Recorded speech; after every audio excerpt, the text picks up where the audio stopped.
Welcome to the Officer Autumn Show podcast, the realest and most upfront podcast designed specifically for female first responders. I'm your host, Autumn Clifford, and I hope you enjoy this podcast. So how about a jewelry company made and designed by a medically retired female officer? Yeah, let's support her. It's called Blue Monarch Co. You can find it on Instagram.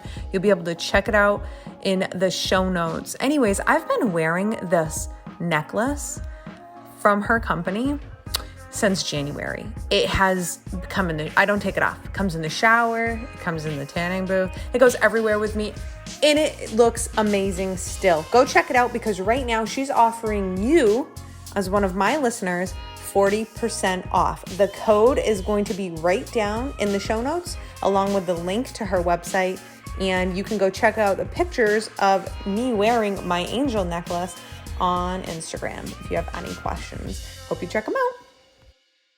Rolling up into self-defense class or doing some sort of martial art when you've never done it. Is it intimidating? What's the deal? Yeah, it's super intimidating.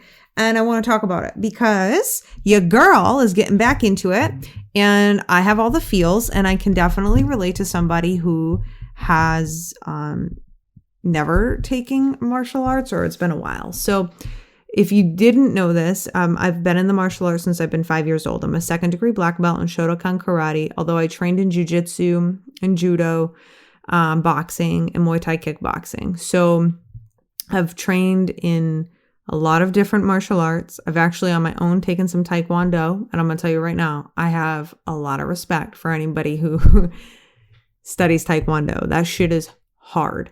And I've taken Brazilian Jiu-Jitsu classes. And I've done a lot of other things. Obviously I was a defensive tactics instructor at my police academy, taught cops how to fight, which was cool.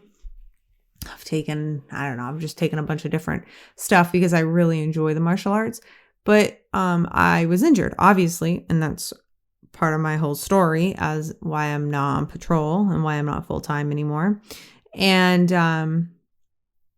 I have recently decided that, you know what, I studied about 2 years ago. I got back into Brazilian Jiu-Jitsu and then I got crunched and it fucking, my back just gave out on me. It wasn't good. And then COVID happened and then I haven't really got back into training. And so I called the gym and I'm going to start training this week. I'm going to start with stand-up. That is also where my heart lies. I love stand-up. I'll transition and get back into doing some, stuff on the ground, but I am just going to do what I love. I mean, I just love stand-up. So that's where I'm going to start training. And we're going to see how my back takes it. So pray for me. Anyways, I just want to share this with you. Especially if you're a woman and you have been listening to me for a minute and this is what I talk about, but you're feeling very intimidated to go to, a gym, or you're feeling intimidated to start. I'm going to just give you some tips and tricks for advice. This is all this is. I just want you to know it's very fucking normal to feel intimidated. And every gym is not the exact same, okay? So there's going to be some gyms that you do not want to go and be at, and you will know after your first night of being there whether you want to go and train there or not. There's some gyms that have a lot of, people, a lot of guys who just want to beat the shit out of everybody and they don't actually want to work technique. They just want to kill everybody. That's no fun because you're not going to be able to learn anything. You're going to be so fucking afraid of everything that's going on. You're just going to get tapped out all the time. And you're just not going to enjoy yourself. You do need to find a place where you actually enjoy yourself so that you will go to training. Now, my mindset's probably a lot different than a lot of different other people's mindset who are going to be like, you just need to go and you need to push yourself. You do need to push yourself, but I know that in order for you to do anything long lasting and in order for you to get anything out of it, you have to kind of enjoy it. And so that's why I'm much more loose on whatever kind of martial art you feel like you want to take, go take it. Because there's none of them, in my opinion, that is not going to help you, especially in the beginning. Now, obviously, Jiu-jitsu is going to be probably the most beneficial as a police officer. There is no arguing that. It is very clear. Being able to subdue somebody, being able to, understand how to use your body weight to effectively submit somebody is a fucking highly important skill. It's much cleaner than getting in a boxing match with somebody on the side of the road, right? It looks better. It's much cleaner, and you're going to learn how to manipulate your body weight. Okay. Which is especially good when you're a female, because you tend to be a smaller, you just tend to be smaller than men. So I'm not taking away from that, but if you are too afraid at this point to get in and start jiu-jitsu, but you would do some stand up, you want to start with a kickboxing class, start there.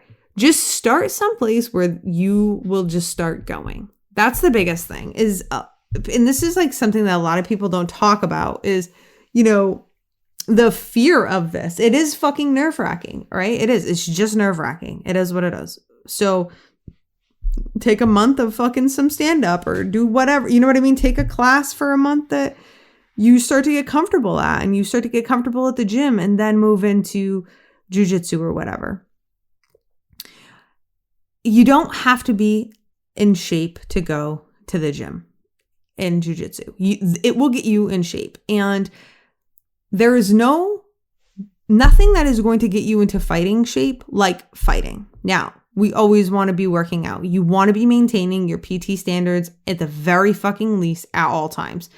And that is something that I do believe in. And I will stand on that if you cannot at any given time pass your fucking basic PT test standards, you are a problem and you are no longer an asset. You are a liability.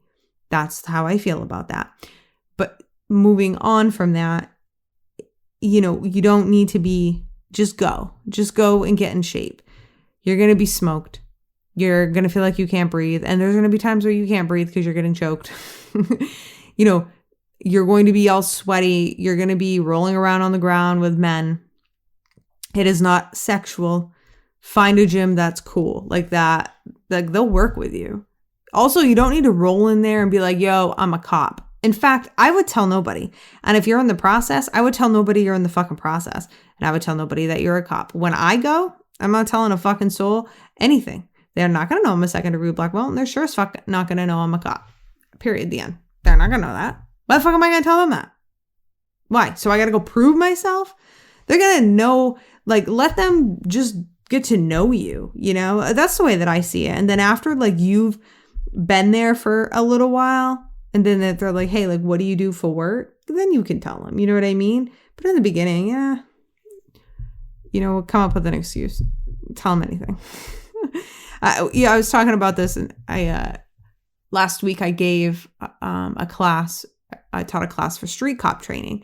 And this came up because, there's a lot of women in there. When I asked who trains in the martial arts, 2 women out of 20 raised their hand. And I felt very discouraged about that. I want to see more women get into it. And it's for you. It's your safety. It's for your command presence. It's for your confidence. It's for your survival of the job. But also, it's also for liability purposes, because I just said at the beginning of this podcast, if you know how to leverage and subdue somebody without having to go up and punch them in the face, and strike, it just looks so much better and cleaner. And nowadays everybody's got a camera. Everything you do is on camera. So it's definitely more PR friendly. Okay. So when we were having the discussion in the class, there's just a lot of women are feeling intimidated of going. And that was the advice I gave them. Yeah, because as a cop, what it is. Okay, I'm just going to call spade a spade. This is what the fuck it is as cops, even as a woman, you kind of get egotistic. You're like, well, I'm a cop and I should be able to do all these things, but I actually don't feel good in uniform. And I actually don't feel good about taking care of myself. And I'm fucking embarrassed. I'm incredibly embarrassed. So I'm not going to go to the gym and be around people who are going to make me feel like shit because they can all kick my ass because I'm supposed to be this tough cop. I know. Try being a fucking second degree black belt who's out of shape. Like, I'm out of fighting shape. Like, I'm not fat or anything, but I'm just out of fucking fighting shape. Yeah. But I'm going to go there and keep my mouth shut. No one's going to know. I mean, they're obviously going to know when I start throwing punches and I start doing my thing. They're going to be like, all right, this fucking bitch, what's your history? And then I'm just like, yeah, I've trained here and there. Right? Like, but you don't have to go there and prove anything. And you don't have to go be anybody. Like, just go be a nobody for a little bit and just set the duty belt down. Do you know what I'm saying? I hope that makes sense. And, it's such, I don't know. It's just something I don't feel like is talked about a lot, because I have a lot of women that reach out to me constantly, almost daily, and we have these conversations and they're nervous. And also, nobody wants to say what I just said about like the whole egotistic thing and like the whole like, oh geez, like I'm just not sure about how I feel, yada, yada. Like, I get that. Like, I understand. But anyways, you can go. You gotta go and you gotta be there. Like, you gotta do it for you. You gotta do it for you. So I believe in you. You need to believe in you. You need to go and you need to start training. And if you have not been training in a while and you're listening to this podcast, this is your sign. It's your sign from the universe. Not even just from me, from the universe, because you need to get your booty into shape. Okay? If you have questions, at Officer Autumn on all of the socials, and join the Facebook group, Officer Autumn's Female Cops. Links right down in the show notes. I'd love to have you. If this was beneficial, or if you know anybody who could use this podcast, send it to them. We're here to support one another, build each other up, be the best officers you can possibly be. That's what I want you to do. I want you to be the best person you could possibly be. And I think that this is going to get you there. You need to go and train. You need to build your self-confidence.